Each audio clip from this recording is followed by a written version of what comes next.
Halo and welcome back teman-teman netizen atau warganet yang saya hormati semuanya. Di konten kedua hari ini saya ingin membahas tentang pemain diaspora Indonesia atau pemain keturunan Indonesia untuk Timnas Indonesia U17 yang nanti akan bertanding di Piala Dunia U17 mulai tanggal 10 November. Seperti yang kita ketahui teman-teman bahwa untuk saat ini ada cukup banyak pemain keturunan Indonesia yang membela Timnas Indonesia Senior. Dan dengan kehadiran para pemain keturunan ini jelas kita bisa melihat ada peningkatan permainan secara teknik dari Timnas Indonesia Senior, apalagi di lini pertahanan. Lihat saja pertandingan terakhir lawan Timnas Argentina. Kan tidak mudah bagi para pemain Timnas Argentina untuk mencetak gol ke gawang yang dikawal oleh Hernando Ari. Kemudian ada juga Rafael Strauch, pemain yang masih sangat muda yang sebetulnya diproyeksikan untuk membela Timnas Indonesia U20 di Piala Dunia U20, tapi kan sangat disayangkan. Ya, status Indonesia sebagai tuan rumah kan dicoret oleh FIFA. Tapi dia diberikan kesempatan untuk Timnas Indonesia Senior dan tidak mengecewakan juga. Walaupun lawan Argentina, dia sulit untuk memberikan kontribusi karena gak ada suplai bola dari lini tengah. Dan kemudian ada juga Ivar Jenner, ya yang baru main beberapa menit ya, belum lama kan. Jadi kita gak bisa menilai juga performa dari Ivar Jenner. Shane Patinama baru main langsung lawan Argentina, ya sulit juga dong dia berkembang. Apalagi kan dia baru bermain tuh pertandingan perdana. Ya tentu dia membutuhkan waktu untuk memahami skema permainan dari Coach Sintayong dan juga untuk mengenal karakter permainan dari rekan-rekan yang lain. Jadi saya pikir ya belum waktunya lah kita menjudge ya atau menilai bahwa Shane Patinama ini jelek atau Shane Patinama ini gak cocok untuk membela Timnas Indonesia Senior, belum. Bahkan Rafael Strauch pun nanti kita lihat secara jangka panjang seperti apa permainannya. Ivar Jenner juga seperti itu. Mereka masih membutuhkan waktu. Tapi ya kita sudah bisa melihat secara garis besar kontribusi mereka ini real. Kontribusi mereka memang dibutuhkan Timnas Indonesia Senior. Artinya nggak salah juga Sintayong memang meminta kepada PSSI agar memanggil pemain-pemain keturunan ini. Dan juga tentu mereka diseleksi. Nggak serta-merta langsung dipilih karena Coach Sintayong suka atau gak suka, kan ada beberapa pemain juga yang sebelumnya tersingkir ketika sudah diseleksi. Nah sekarang kan yang muncul pertanyaan nih, untuk Timnas Indonesia U17 butuh atau tidak sih pemain keturunan? Nah memang sih ada yang pro, ada juga yang kontra. Saya pikir gak ada salahnya. Karena yang kita inginkan adalah teknik permainan yang bagus. Kita jangan terlalu fokus kepada permainan fisik atau permainan keras di level akar rumput, di level grassroots level. Jangan dulu. Tapi tekniknya harus bagus, karena inilah momennya para pemain kita itu membentuk permainan teknis yang dasar secara baik. Jadi tentu mereka butuh juga ilmu-ilmu dari luar. Jadi ya tentu dibutuhkanlah pemain-pemain keturunan untuk Timnas Indonesia U17 dan nggak melanggar aturan jika memang mereka punya paspor Indonesia. Artinya jika ada yang berpikir bahwa di level U17 gak perlu pemain keturunan, mungkin pemikirannya kurang luas. Artinya dia gak mengikuti perkembangan zaman. Saya gak tahu kalian ingat atau enggak, tetapi Arsene Wenger pernah mengatakan bahwa seandainya para pemain keturunan Afrika memilih untuk membela negara leluhur mereka, ya sudah pasti dan seharusnya sudah ada negara dari Afrika yang menjadi juara dunia. Tapi mereka memilih untuk membela negara-negara Eropa. Artinya yang mengambil keuntungan adalah negara-negara Eropa. Dan mereka berhasil menjadi juara. Prancis di pertandingan final Piala Dunia lalu lawan Argentina, banyak banget pemain keturunan mereka. Banyak juga yang muda-muda. Nah apakah mereka langsung masuk ke senior? Kan enggak, mereka main dulu. Di level U17 dilihat. Ada gak kemampuan mereka melebihi pemain-pemain yang binaan di liga lokal di sana atau di sekolah sepak bola? Nah dilihat, kalau iya ya udah mereka terus akan membela timnas Prancis sampai ke level senior. Nah artinya nanti pemain-pemain keturunan yang masuk di U17 tentu akan dilihat potensinya seperti apa dan mereka apakah lebih baik atau tidak dengan pemain-pemain lokal. Kalau mereka lebih baik, kenapa enggak? Mereka punya darah Indonesia, mereka punya paspor Indonesia, artinya mereka punya bukti kewarganegaraan, ya mereka bisa dong membela Timnas Indonesia U17 dan ini adalah momennya mereka masuk. Ya jika memang mereka mainnya bagus, mereka bisa memberikan kontribusi, ya feeling saya mereka bisa promosi ke timnas Indonesia U20, kemudian ke senior. Terus bagaimana caranya juga sang pelatih bisa memanfaatkan potensi dari pemain tersebut. Nah, artinya peran pelatih juga sangat penting, which means, nah sesuai juga kebutuhan dari timnas, butuhnya nih di sektor mana. Jadi kita juga harus berpikir lebih luas lagi, karena sekarang nih sudah ada globalisasi, ya kan? Jadi ketika ada pemain keturunan yang lagi main di luar, dia berlatih di sana, dia bermain di sana, dan dia mau membela timnas Indonesia, kenapa harus kita hambat? Kenapa kita harus istilahnya nih menganggap bahwa sebetulnya para pemain lokal kita sudah cukup? Kan enggak juga, buktinya nggak lolos ke Piala AFC U17. Betul kan?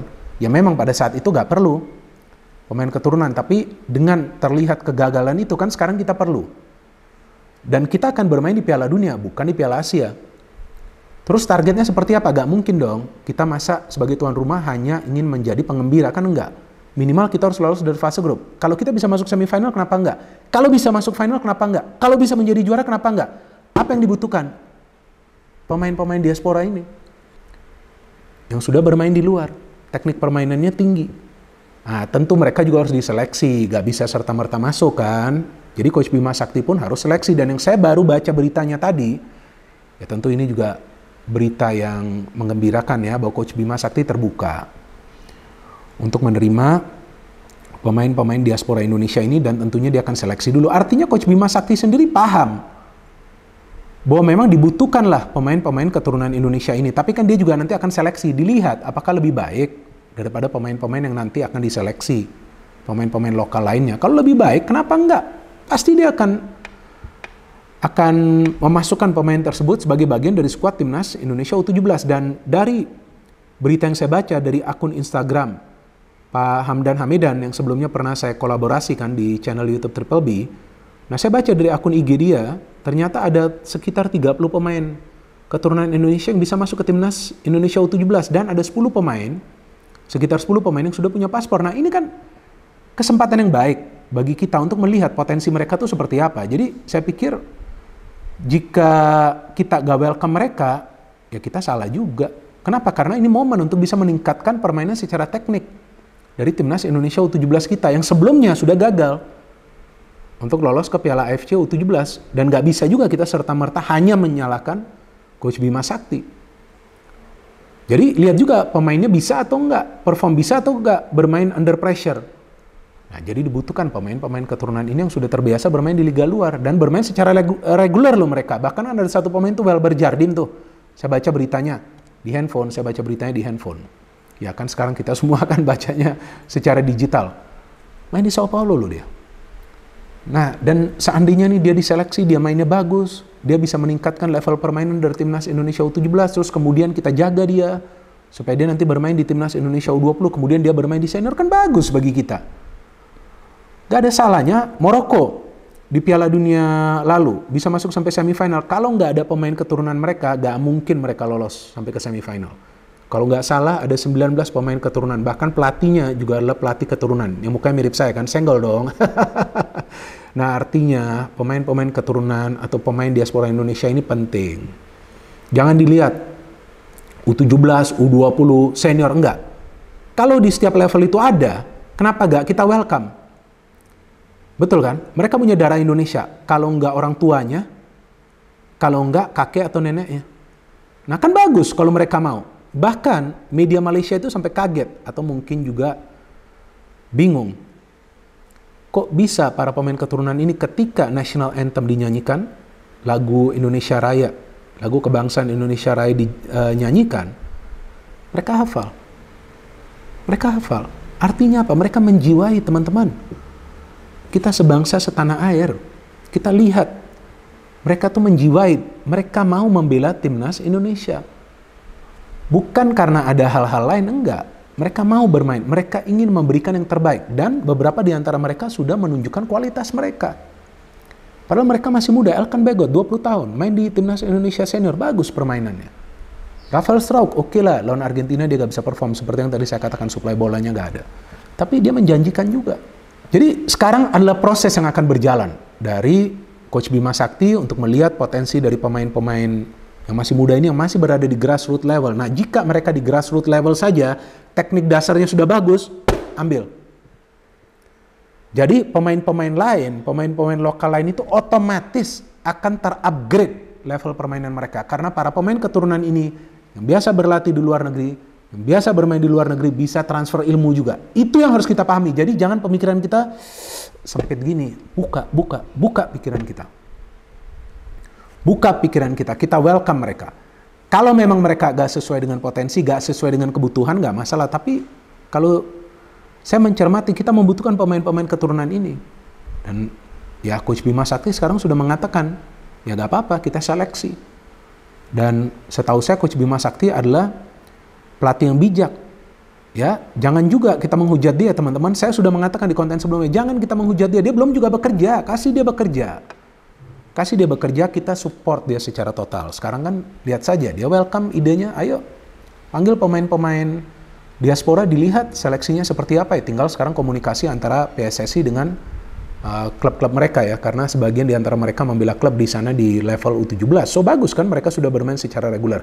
Jadi kita tunggu saja teman-teman, prosesnya nanti seperti apa dan update-nya seperti apa. Tentu saya juga sudah tidak sabar untuk melihat permainan dari para pemain muda ini yang masih berada di level akar rumput agar bisa membela timnas Indonesia dan tentunya memberikan perubahan yang dinamis bagi permainan timnas Indonesia yang kita semua inginkan. Baru nanti perlahan-lahan tentu akan ada prestasi yang bisa diraih oleh timnas Indonesia. Dan bagi timnas Indonesia U17 memang kita menjadi tuan rumah, tapi kan tentu kita juga ingin timnas kita menunjukkan performa yang bagus ya. Jangan sampai nanti tersingkir di grup atau kesulitan untuk lolos dari grup, atau mungkin hanya lolos dari grup kemudian tersingkir. Yang kita inginkan kalau bisa mainnya bagus, mainnya menarik, kemudian lolos dari grup, ya kalau bisa lolos sampai semifinal lah ya. Dan kita punya peluang tersebut. Kenapa kita gak punya? Kita punya.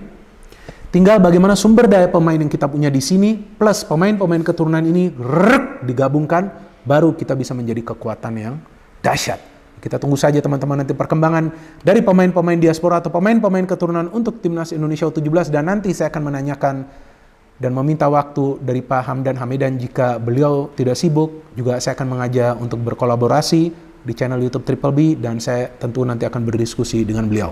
No hate, no politics, only football. Salam sepak bola.